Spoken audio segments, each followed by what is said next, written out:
Welcome to Chillin' 101. We hope this video helps.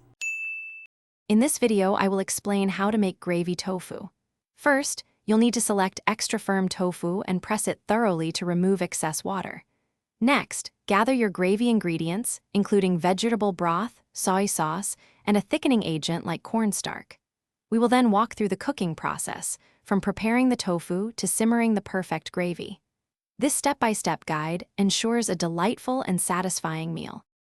To begin, take a block of extra firm tofu and press it for at least 30 minutes to remove excess moisture. This step is crucial for achieving a good texture. Once pressed, cut the tofu into 1-inch cubes or triangles.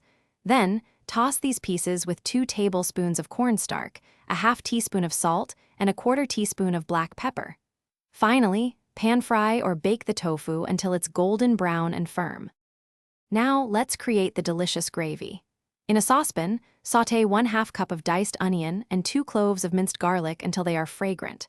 Whisk in 2 cups of vegetable broth, 3 tablespoons of soy sauce, and 2 tablespoons of cornstarch mixed with a little water.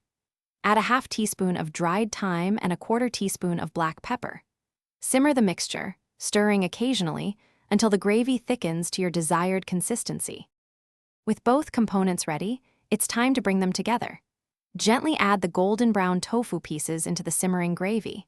Stir carefully to ensure that every piece of tofu is thoroughly coated with the rich sauce. Allow the mixture to heat through for about 5 minutes, letting the flavors meld beautifully. Serve your delicious gravy tofu hot over a bed of fluffy rice, creamy mashed potatoes, or your favorite noodles for a complete meal. Thanks for watching. Consider subscribing if we helped you.